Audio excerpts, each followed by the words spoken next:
Good morning. My name is John Fitzpatrick, and I'm privileged to be the Executive Director of Educate Texas. I want to welcome everybody to day 2 of the Philanthropy Advocates Fall Policy Convening. Can you guys hear me okay? I'm going to introduce the moderator of our panel, who needs no introduction. Kirk Watson is the founding dean of the University of Houston Hobby School of Public Affairs, served as senator from Central Texas from 2006 to 2020, former mayor of Austin from 1997 to 2001.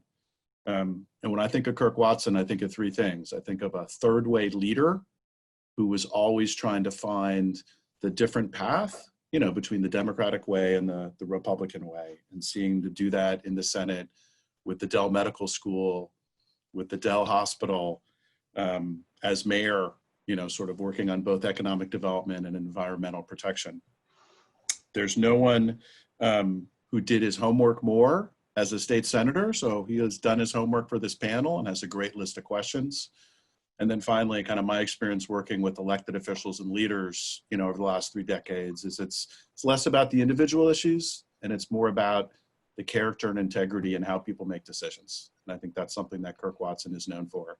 So with that, thank you for being here, Senator Watson, and turn it over to you. Thank you very much, John. And I'm going to ask those that are handling our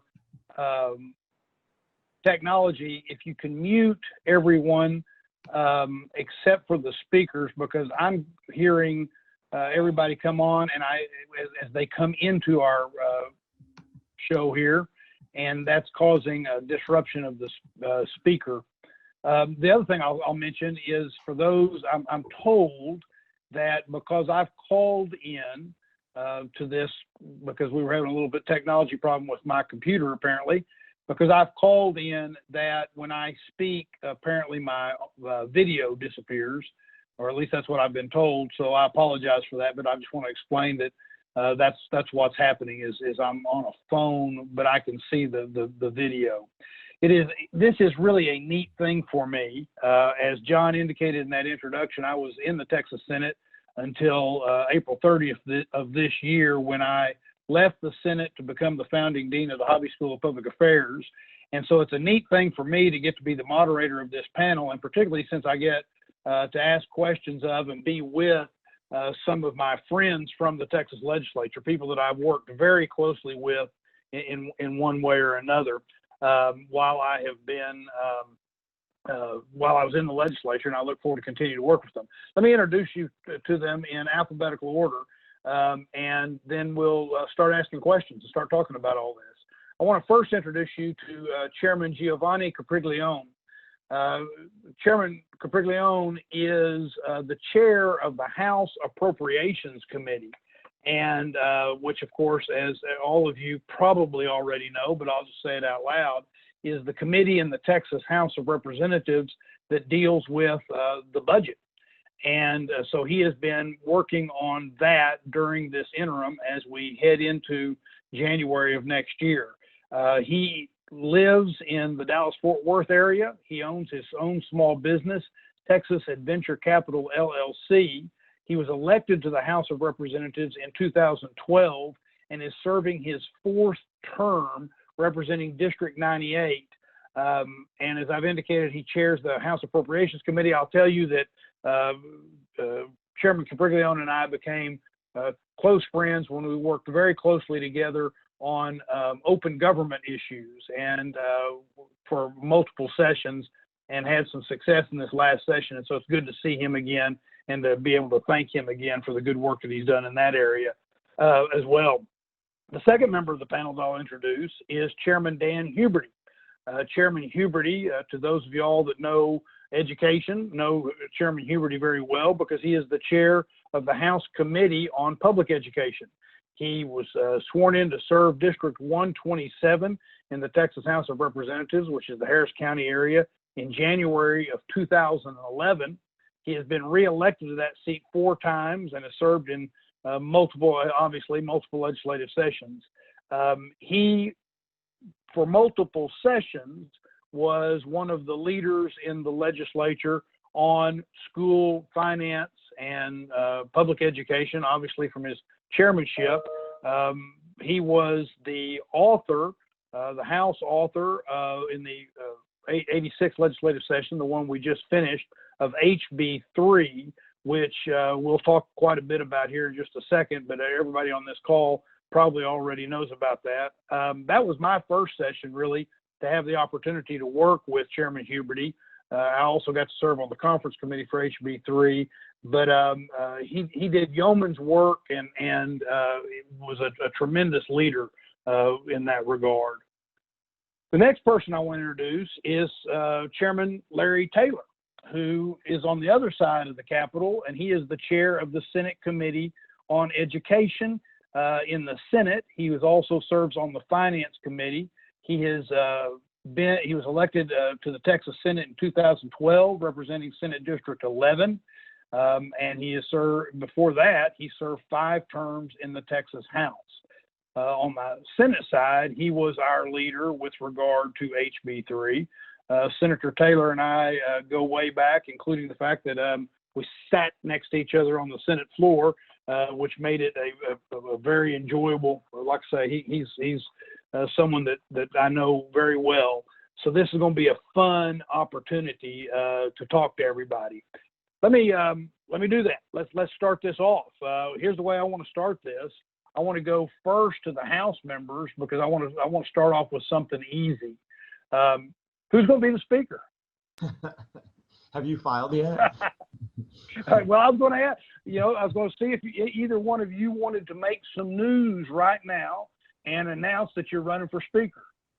Nope. Okay, well, that was the easy question. So now I don't know where this goes from here. Taylor, what do you think? You going to announce?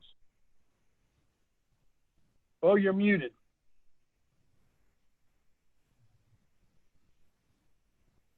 Well, so Taylor wanted to announce, but he can't. So that's where we'll go with that. I'm sorry, the host had me muted.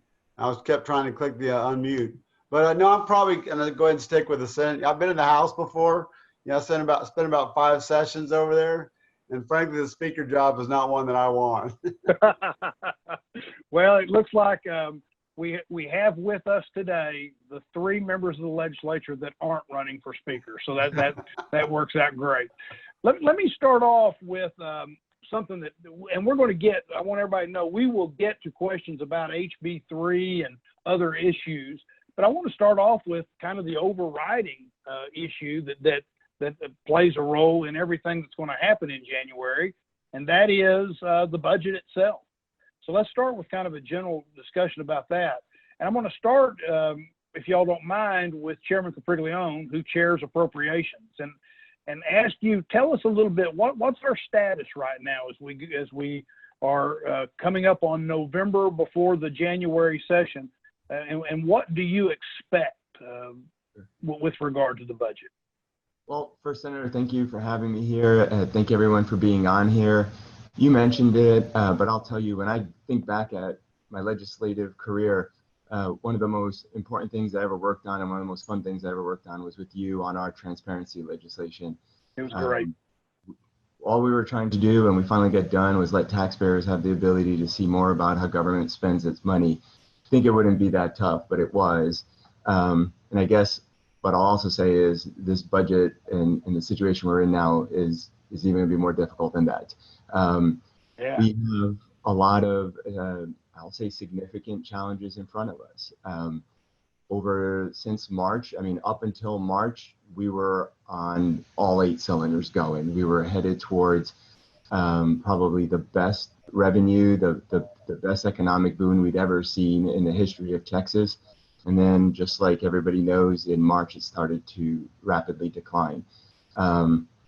I had been appointed in January right before, so I went from this is pretty good to this is pretty not good. But we've been working on it every single day, trying to understand 2 different parts of the budget. The first is the budget we're in right now, trying to work on the interim budget to make sure that, we're keeping a handle on the revenues coming in, how we can cut some costs now during the interim. Going towards the next budget cycle, I'll say the most difficult part about it is just trying to get a handle on where we're going to be. If you'd asked in January or February, the comptroller, I, or just about anybody could have probably got within 1 or 2% of where we might be. But today, given that the biggest unknown, which is coronavirus, the pandemic, how we're going to deal with that, how much more of this we have, how much more of an effect it's going to have on everything from restaurants to hotels to tourism to airplanes and flights, it's put a huge difficulty in the face of the comptroller who's trying to estimate what the revenues are, but also for those of us who are trying to make sure that we fund at the appropriate levels. What I would say is this interim is probably going to be, it's not going to be as difficult as you'd think it would be, just because of a lot of federal dollars that we've received through the CARES Act, through some of the other appropriations bills that have passed the federal government. Those will be helpful. The governor, lieutenant governor, and the speaker have gone and put in place recommended cuts for the interim that'll go and help save money. But looking into the next budget, we're facing a lot of really challenging times. Oil and gas obviously is nowhere where we want it to be, which for Texas is a big part of it, of what we need.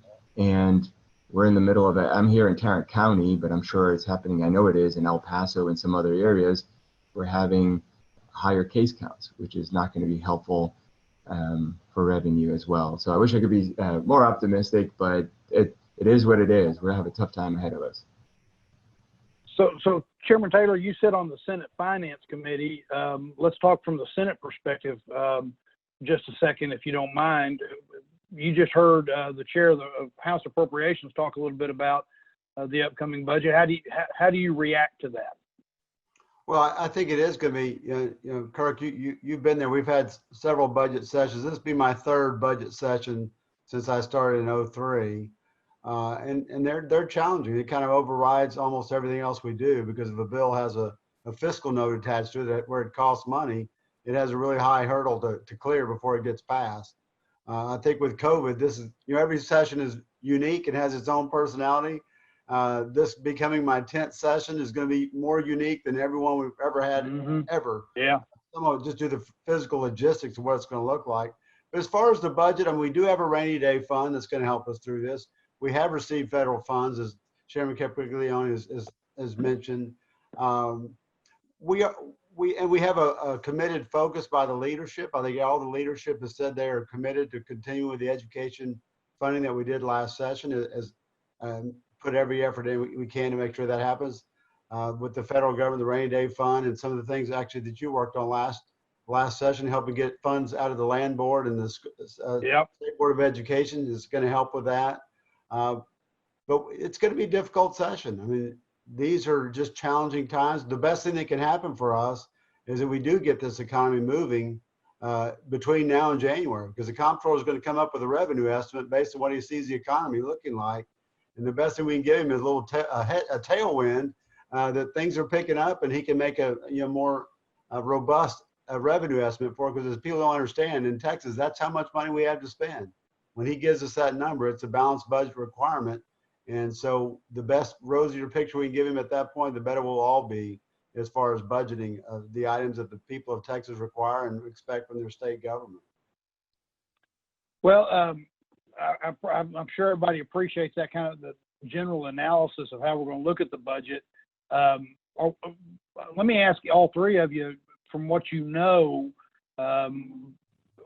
will we be approaching the budget? And I don't mean the numbers themselves. I get all that, but will there be something different done in how the budget gets set up because of COVID, or not knowing who the speaker is going to be until, because we're going to have a new speaker, things of that nature? Are y'all anticipating any different in the actual practical putting it together than what we've seen in the past?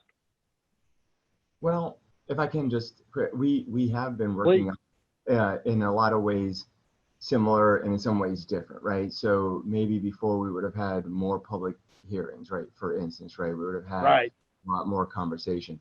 So from a purely process perspective, it's different. Instead of hearings, we've asked stakeholders to go and send us, we call it RFIs, but basically information for us to go and be able to review. The staff is working primarily remote, but We've also made some changes in terms of how we've asked agencies to come up with their budget, right? We've asked them to prioritize the programs so that as we work on it, we have a better way of saying, okay, what's our plan B and what's our plan C or D or E, depending on how things will look. But we are moving forward, and we've been working on it, like I said, constantly, and even more so over the past few weeks. The part that is going to be different is how people communicate to one another about it. Sure. Yeah. Well, let's talk a little bit about that. And Chairman Huberty, I want to include you in this conversation, and we're going to talk more about some of the specifics of public education, obviously, in a second. But people are also interested in how the session's going to go from a practical standpoint, just how the legislature is going to operate. So let's start with the interim. How have you and the work that you've been leading for so long on, how have you been working on that during this odd, weird, completely different sort of interim we've had to prepare for the session as we start looking at how we want to address public education and the budget? Yeah, so a few things. You know, prior to COVID, we had one meeting, I think, in October, November of last year to talk about kind of implementation of HB3 and things of that nature. Then obviously everything went to hell in March, and so we've been prohibited from meeting. But we had a long, kind of runway of trying to figure out, what we were going to do. Everybody thought it was going to be over in, June, then July, then August, and so it never got over. So we kind of put, the speaker put some rules and regulations in place to how to get information. So the same with Chairman Capriglione is that, we asked for information through RFIs and, through handling our interim charges that way. And we have received all that data, and we're working on publishing our report here shortly to put that out. So it's not been the most, it's not the best way to have done this. I mean, because we're having multiple hearings and talking to people and things of that nature. So you can kind of get ideas of, hey, what should we be, how do we fix what we did? And it's not just HB3. I mean, Chairman Taylor knows this. I mean, the public education committees get the most bills, at least in the House side. We probably get between 20 to 25% of every piece of legislation that comes through the House of Representatives. And so, we pass a lot of bills. We hear a lot of bills and pass, a lot of bills and go through that process. But Chairman Taylor and I really starting, I would say, in March and in being in communication with the governor and Lieutenant Governor and the speaker's team, we're thinking about, all right, how do we get kids back in school? What do we do? First was starting about waiving the test for last year because we knew the kids weren't going to come back. And then, kind of delaying, do we get kids back in school? Do we not? And then we spent the summer really, June, July, getting ready of how do we get kids back in school? What do we do? And so that's where all this synchronous, asynchronous, and all those different things. And I know there's some questions about, Operation Connectivity.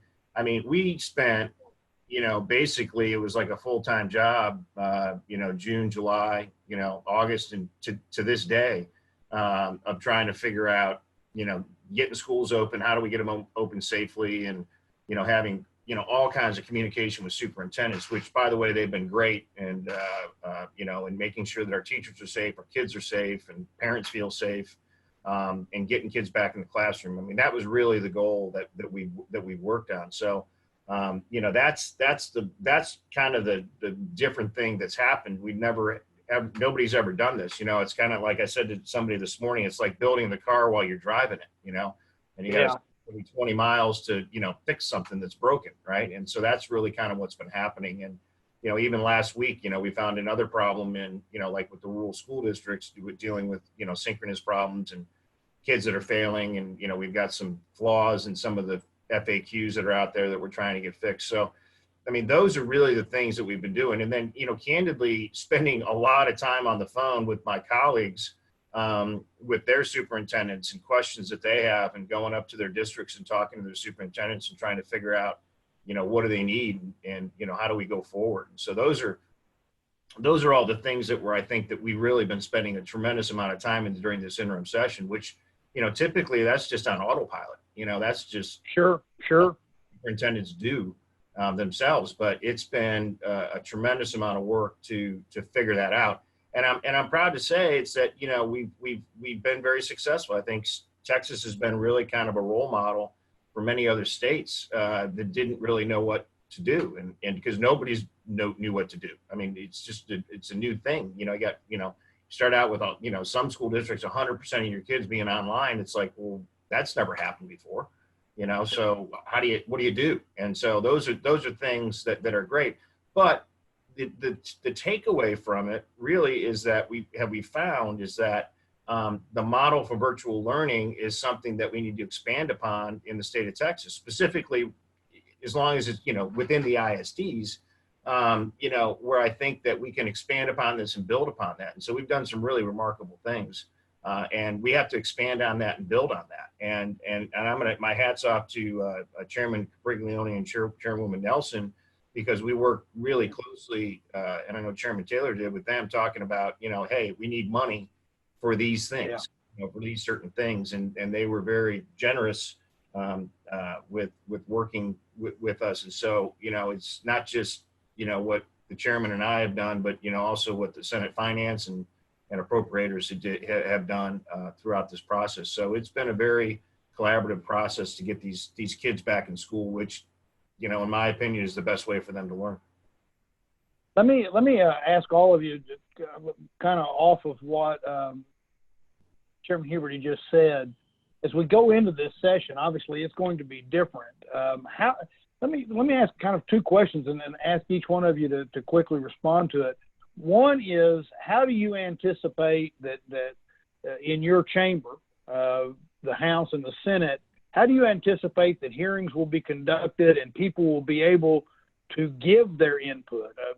Chairman Huberty gave a pretty good description of what it's been like in the interim, but how's that going to look in the session? And then the second part of it, just to answer too, is, do you anticipate that there could be the likelihood of having some sort of shortened session in hopes that things clear up better with COVID, so that we could the legislature could come back into session next summer or a little later, I guess, when there's more certainty about the economy and the course of COVID? Let's start with Chairman Taylor. Why don't you start on that? Yeah, if I could, I've actually been a part of 2 committee hearings that have happened here in the last 2-3 weeks, and they've got these partitions between each member sitting on the dais. We had invited testimony. I had always wanted that pre-COVID. They're really pretty interesting. It's, you know, it's clear plastic, but it's got like a little bank teller slot so you can pass notes back and forth to your colleagues.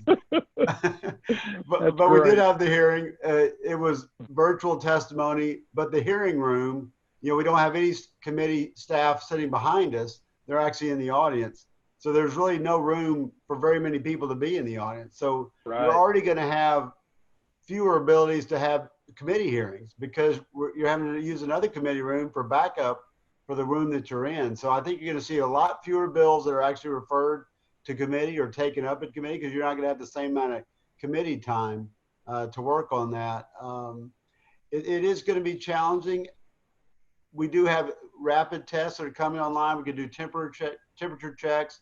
There's things like that you could do to kind of help with the process. But, you know, we have to have public involvement, and they may have to limit how many people can testify on a bill. You know, if you go virtual, you can't just open it wide open to virtual. You could block out the whole rest of the session with, you know, out of 29 million people want to have their 2 minutes to talk about a topic. Well, we're only there for 140 days. I will remind you, though, this was supposed to be a redistricting session. Yeah. So that's still going on. So it's very likely we're going to be back next summer. Because we still haven't got the census numbers. They've not been able to have their hearings. I know they're taking some input like they're doing in the House, you know, with people sending written things in and electronic messaging, that type of thing. But we very likely will be there next summer. I'm not exactly excited about that, but I do see it happening. But as far as a shortened session, you know this, Kirk, the Senate gets wound up and gets rolling pretty quick. The House is typically behind, and this time they're going to be more behind because they've got to pick a speaker. And then once you pick a speaker, they've got to pick all the committee chairs, and they got to pick all the members of the committee. So it's going to take a while for them to get organized, be ready to transact business on the House side. So I don't see being able to shorten that. 140 days goes by pretty quick when you take off the first 60 days before they can even take up and consider bills. So it's going to be very interesting, but I think you'll have fewer bills, which honestly doesn't hurt my feelings. Chairman Capriglione, I mean, part of what when I hear that, one of the things that pops in my head is not everybody's got the sort of access to technology. How do you do virtual hearings when not everybody's got that kind of access? Right. And then you and I, of course, I asked you that question because of the work we've done on making sure people have access to information and that kind of thing. Well, and I think that's the most important part. I think all of us want to make sure there's as much information and input from the public as possible. In the House, almost the very first thing we all say is we look at the gallery and we say, welcome to the people's house, and it's welcome to the people's capital. And it's also welcome to the people's hearings and all of that. So I think all of us absolutely want to make that as easy as possible. That being said, if session were next week, we would not be able to do it the same way. I think the temperature checks, like the chairman said, we've also had in some of our meetings and hearings, those tests. They're very simple, relatively low cost. You do it yourself. I think that's something that's probably going to be easier to do. I think people that have business in the Capitol will absolutely be able to go to the Capitol. I think we'll see a lot less of the school bus tours and the tourists from Australia and that kind of stuff, right? Because we can't and we shouldn't have 6,000 to 10,000 people walking around, right? But I think anyone that has legitimate business in the Capitol should be able to do it. In terms of internet access, I think the chairman was right as well. We want people to be able to view it, want people to be able to see it, but it would be beyond impossible to let anyone with a computer to go in and stand in line, because that would drown out the people who've made the commitment and who maybe even live in Texas or have a say in that bill. But I think the conversation on technology will go and probably lead into some of the things that Chairman Huberty and Taylor worked on, Operation Connectivity. They have done an incredible job, and I think this time next year, a lot more people in Texas will have access to technology than ever before. Well, you know, I will tell you that let's talk about that just a second. One of the things that COVID has revealed is the real need for some sort of broadband proposal, and it's been underscored because of this pandemic. And it covers all of Texas. I mean, some people think it's just a rural issue, but it's not, and it covers all levels of education. So let me start with you, Chairman Huberty. What are the next steps that Texas ought to be doing? I mean, you've briefly touched on that, and Chairman Capriglione points that out. But what role do you see philanthropists, some of the folks that are on this call? What role do you see them in helping with that, and what's the chance for federal funding? Yeah, so there's you start with the fact that we had the aha moment when we realized when kids didn't come back March, April, May, is that we were missing hundreds of thousands of kids, if not millions of kids, that weren't getting Right. because they didn't have, whether it was a device or internet connectivity. And so we found that, we created this, or the governor created this task force that Chairman Taylor and I sat on with Commissioner Morath and Superintendent Hinojosa with a unbelievably great group of people that were much smarter than us on these issues. And, our first bite at the apple was we said, hey, we need about 1.2 million devices and 500,000 hotspots. And the reality is that we needed about 2.5 million devices and about 1 million hotspots. So we missed it by just a little bit, but that was because we asked for surveys and asked for people to give us real information. And I think some school districts made some decisions along the way that maybe we don't, they didn't know how many kids were going to opt in for the virtual learning. And then you had certain counties that were engaging in getting in the middle of school business that were like, well, you can't bring your kids back to school and all these other things, which is a little frustrating for the school districts, obviously. And, we dealt with that obviously in Harris County and some of these other areas. So, but it brought to light that, the connectivity issues are really important. And there's many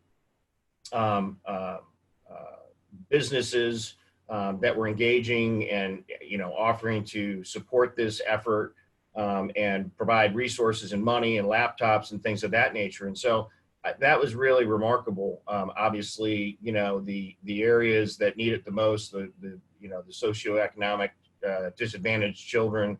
I mean, those are our most vulnerable kids, and unfortunately, that was the area that needed it the most and didn't have it. And so you have a situation where you have a parent that has no choice because the school district says, hey, we're not going to start, bringing you back. And so you've got, maybe 2 or 3 kids and they're all supposed to be online at the same time and they got one device in the household. So those are some of the challenges that we saw along the way.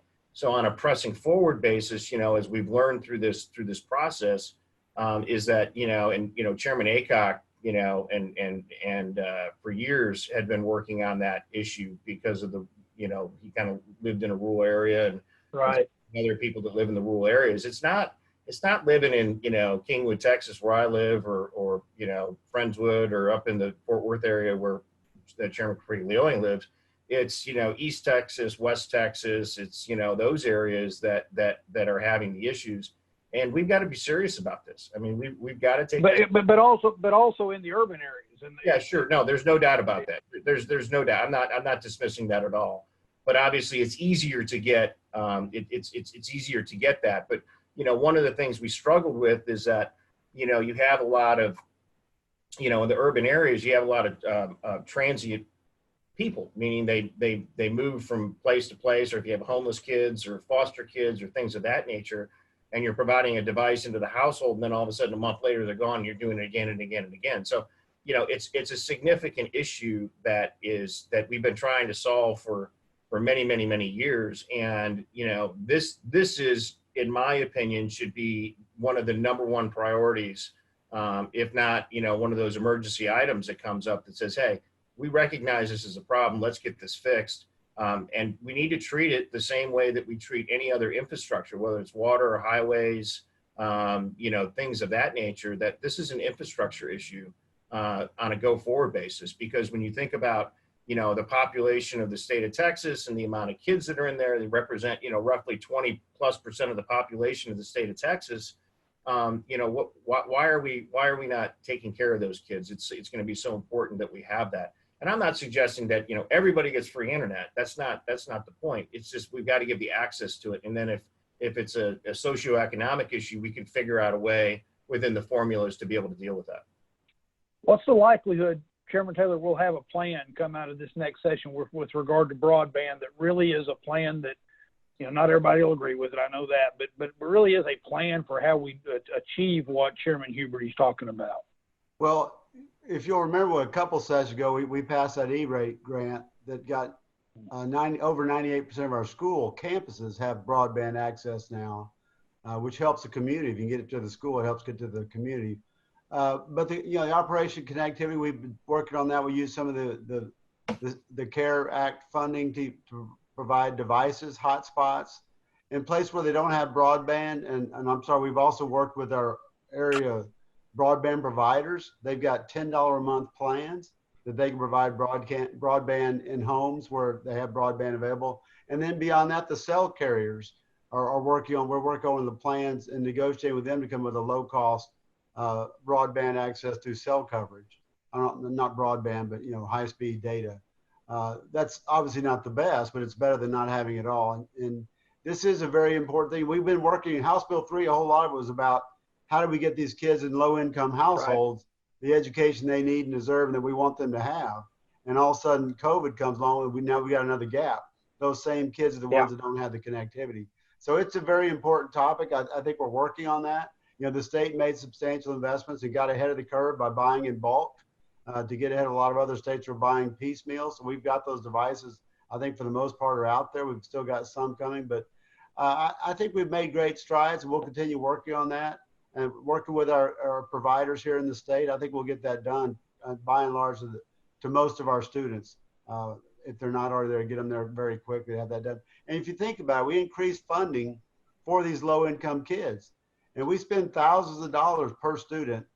If you're talking about $10 a month during the school year to provide broadband access in a low-income household, I think we could take care of that. Well, let me go to you, Chairman Capriglione, because we've talked a little bit about how that would be set up. We've we've not actually said what the federal dollars would be for that, but of course we've talked about that, and you mentioned it just talking about the revenue uncertainty during the next biennium. What I'd like to do is ask the question this way.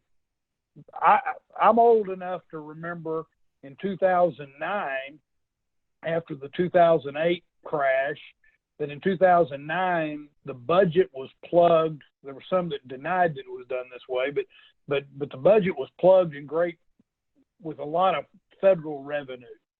And then we got to 2011 and that wasn't there anymore. And so 2011 was that horrific session where all the cuts. So I guess my question to you is, how much reliance are we going to have on federal relief or federal help? And how do we avoid another 2011 after we come out of this session? Sure. Well, I would say you start by not relying on the federal government, which is probably a good way to start, right? There's elections going on right now. I mean, Tuesday may or may not change some things.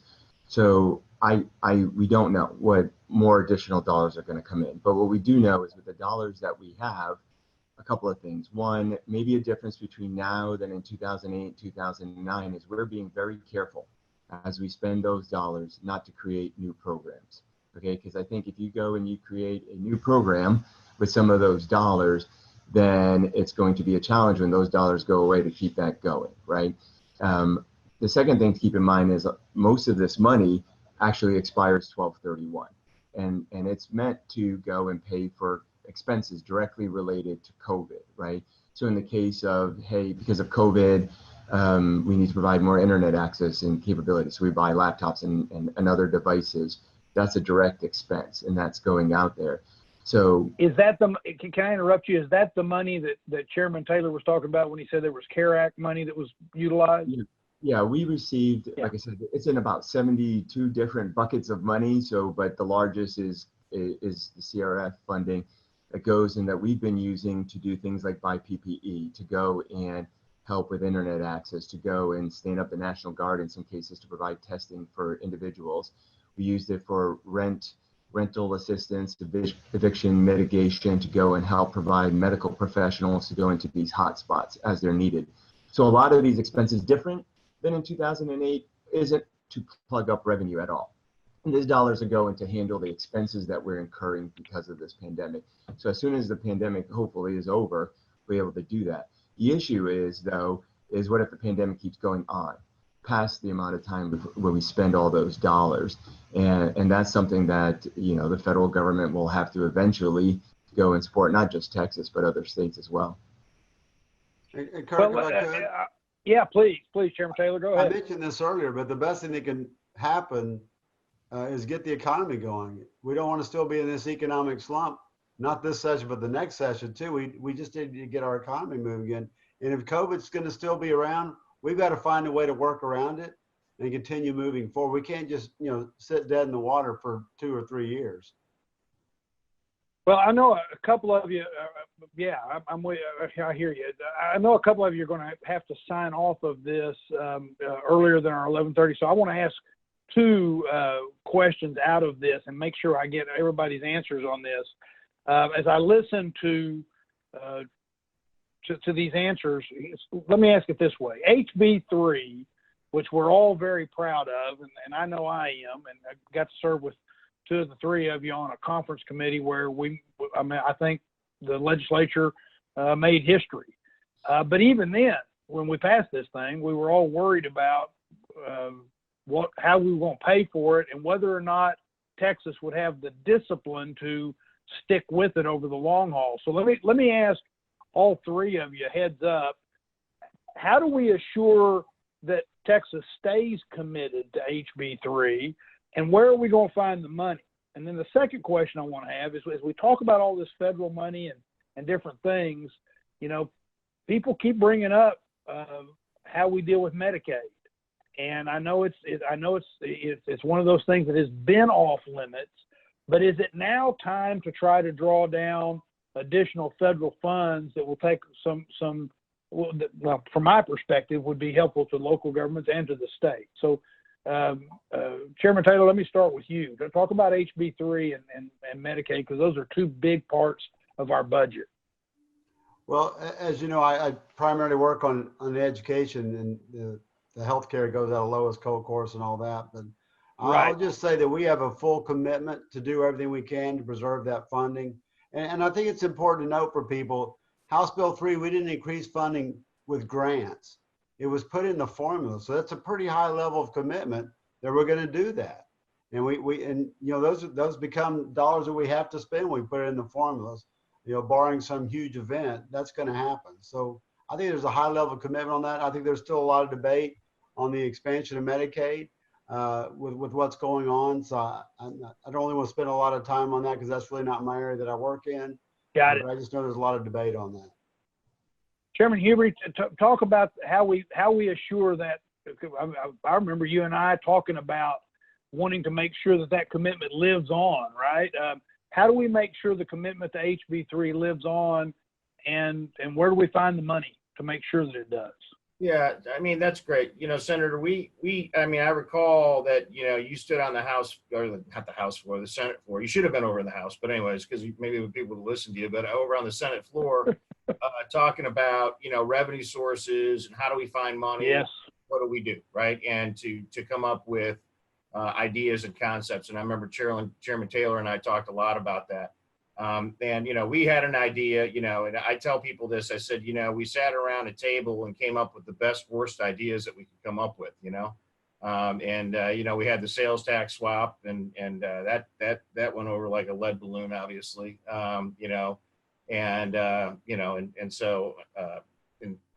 Chairman Taylor had the same, he doesn't like to admit it, but he had the same bill filed. Unfortunately, I went first. And so. Hey, I helped push the thing. Kirk will tell you, I was put. Yeah, he ran for cover. Anyways, no, I'm just kidding. We did come up with additional sources of revenue with HJR 151, which is a constitutional amendment that allowed for an additional $600 million to come from the State Land Board and the State Board of Education. That actually passed. That money's been appropriated through the ASF already. So the money's in the bank. That's good. Governor Abbott made a great point during our conversations talking about the SBOE and State Land Board is the billions of dollars that is sitting out there. Now, obviously, we got to look at performance now because obviously they're invested a lot in real estate, mineral rights, and things of that nature. So, but that's we say that money's for the future. It's like, well, okay, the future is coming up in 2021, right? So we got to start looking at those type of resources as well to be able to do that. But one of the things that's been a detriment this session, obviously, is that part of what we passed is that we were supposed to be looking at, loopholes within our system, loopholes in general, Right. and things of that nature that we haven't dealt with in years and years and years. And I always give the one example, which I always think is kind of amazing. When you bring this up to somebody, they just kind of like, shake their head, which is, you go to the gas station, you get out of the car and I'm going in to get a Diet Mountain Dew and, you ask your wife, what do you want? She's like, oh, I just want a bottle of water. You pay sales tax on the Diet Mountain Dew, but you don't pay sales tax on the bottle of water because many years ago, the legislature said, hey, you don't pay sales tax on water.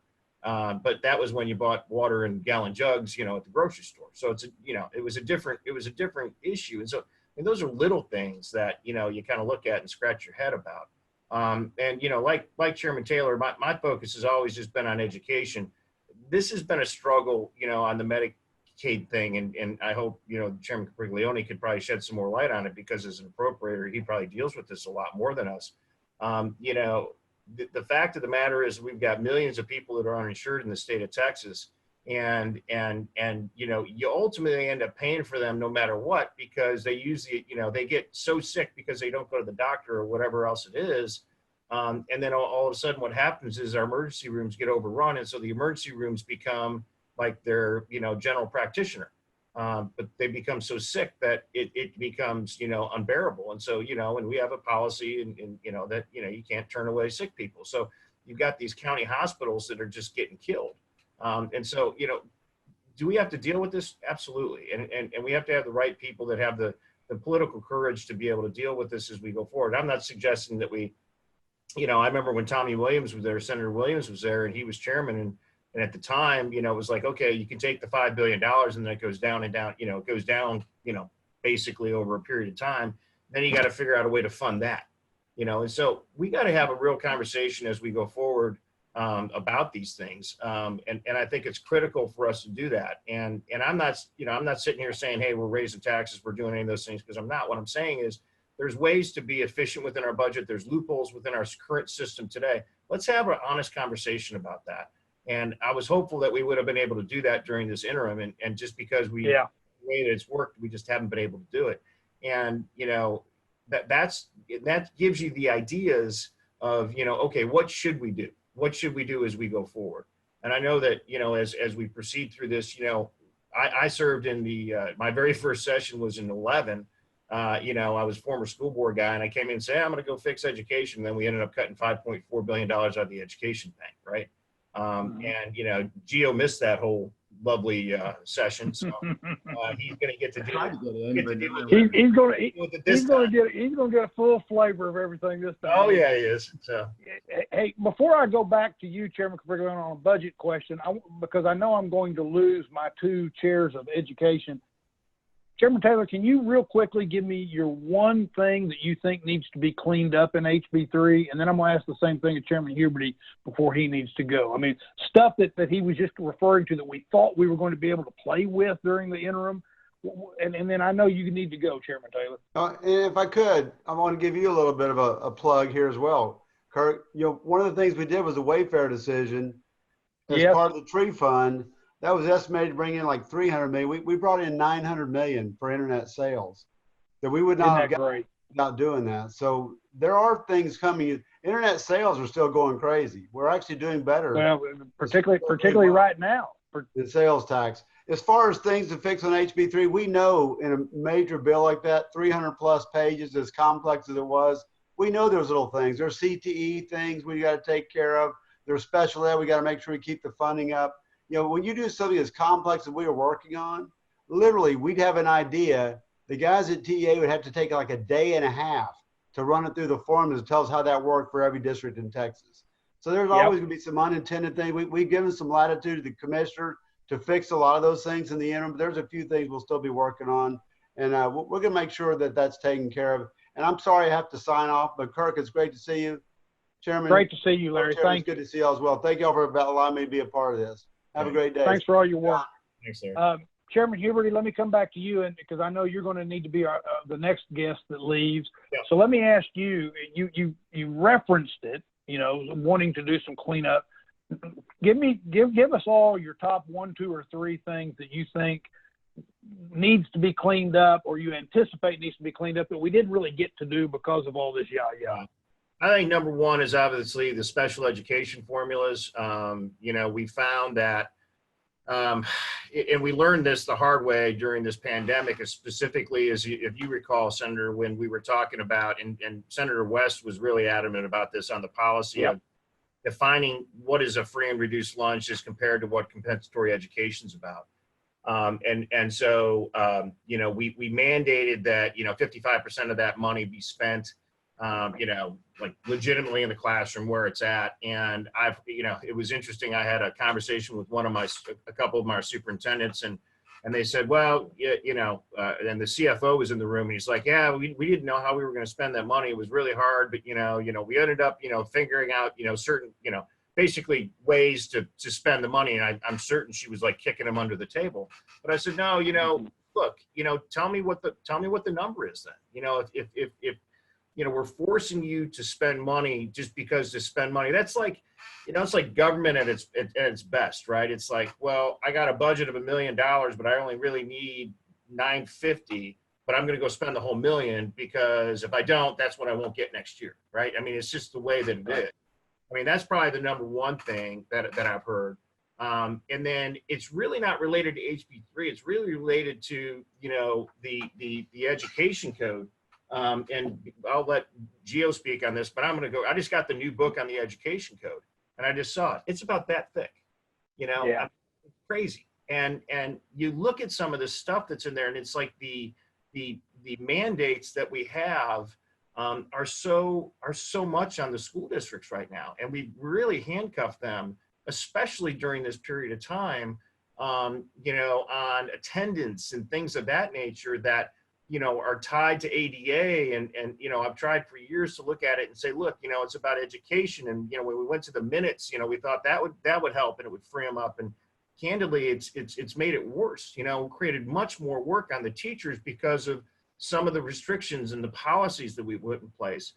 And I would say the third thing is that, the TIA, which is the teacher incentive allotment, making that more accessible. What we're finding is that it's been cumbersome for teachers, especially during this period of time where you're multitasking. I mean, I visited one of the Uplift Academies that partners with Grapevine last week, and I'm watching a teacher who is teaching, I think, first grade, and so she's teaching these 10 kids in the classroom and 10 kids online and engaging them, and it's the craziest thing that you've ever seen. Yeah.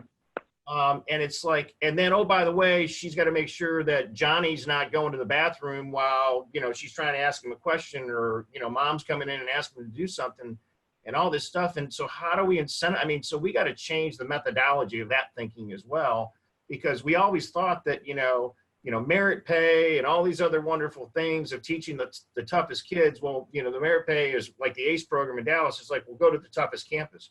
Well, that model's changed a little bit now because, every teacher's job is tough at this point.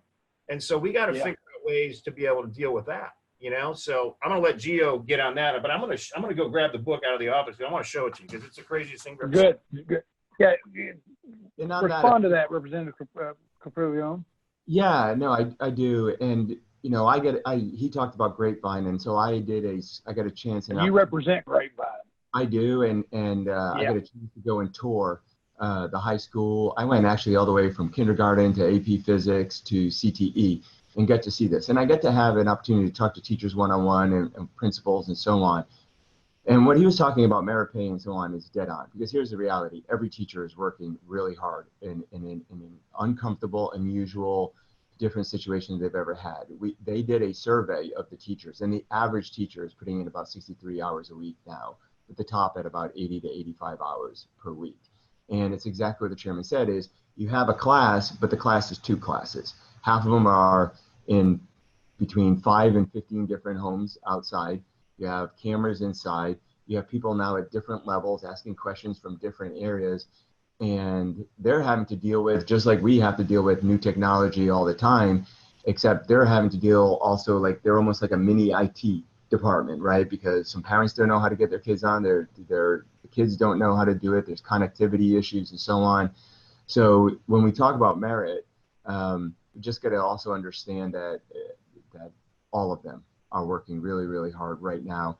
And they're all doing it because they love their jobs and they want to be able to do it. But like he said, it's going to be different this time. God bless our teachers. That's right. Yeah. Here's the book, and here's how thick it is, right?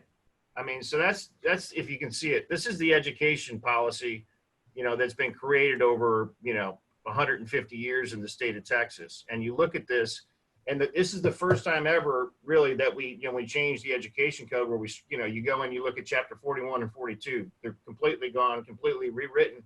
But, what I tell, when a freshman member comes into the House of Representatives, I always give them, they come to my office. I said, here's a book. Take this with you because I can always get another one. I said, go through this book and figure out what doesn't work anymore and file your first bill that says, start with, I repeal this part of the education code, right? Start with that and stop, that's what needs to happen.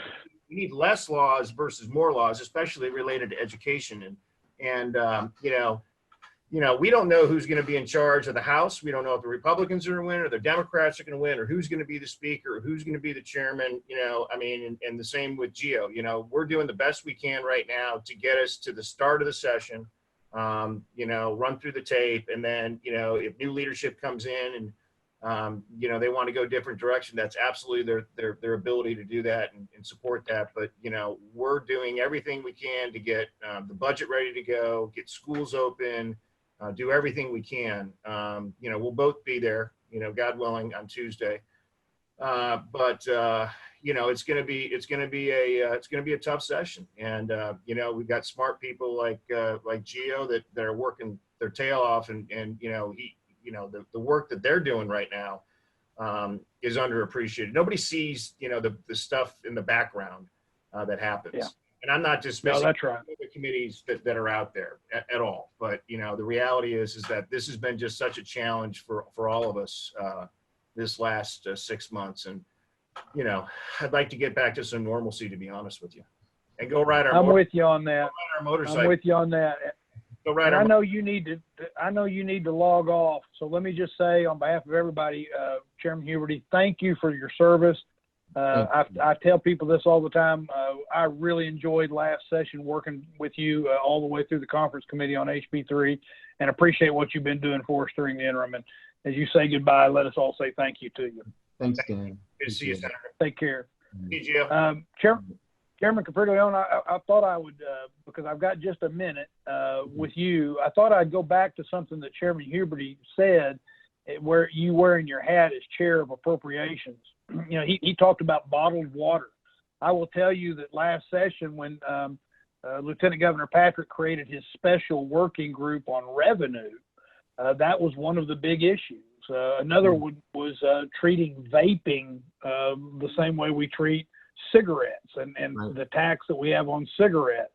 Those were the kinds of things that literally we were coming up with a variety of things. And you'll recall I ended up carrying that amendment that we put on the bill related to different revenue sources. Let me ask you, is it time for us to do that sort of thing, to start really looking at where, you know, the bottle of water, you put a few cent tax on that, it generates a lot of revenue, and those kinds of things?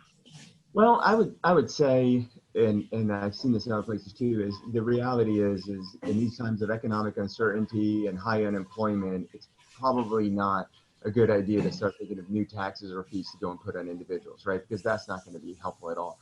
But some of the things that we've done, like you said, like take this Wayfair bill, for instance, which was about making the tax code Right. fair.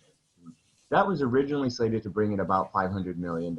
Okay, we're at over $1 billion already because of all the internet sales. Our actual estimates that we were working with when we were putting that on in the Senate was 300. And so, yeah, I exactly what you're saying. Right. One of the things that we worked on, and everyone that was here voted for it, including you, was we worked on getting a rainy day fund and investing it at a higher rate. That alone is That's exactly right. $230 million in extra interest income. And so when the chairs were talking about other funds that we have, we can go and look at some of the things we do and be smarter and better and more efficient about how we're doing it. I saw a question in the chat about cuts. Are we going to have cuts? We have started some cuts. We've proposed and have the agencies propose some cuts as well. But our priorities, and it's voters, right? So our priorities are education. And so when we start looking at that, we've also said that some things are not going to be touched. We're in the middle of a public emergency, health emergency. So we've gone and we've accepted, you know, what we would call Article 2, right? Things related to health and human services. We've gone and we've protect public education. And given everything that's going on, public safety as well. But you know, you and I both know we work with some of the smartest people that there are, staff and ourselves, but with some of the smartest people who have a lot of ideas, and we're putting those all on a list right now. And we're going to go and look at everything from revenue to cuts to loopholes, everything, because it's, like I said before, it's a significant challenge we have. Well, thank you for being part of this panel, and thank you for your service. It's good to see you, even if I'm seeing you this way. It's good to see you again, and thanks for what you're doing for the state, and we'll be in touch. And with that, I'm going to say thank you to those that have asked me to be the moderator of this event. I've had a lot of fun. I hope everybody has as well. Gio, I hope you have.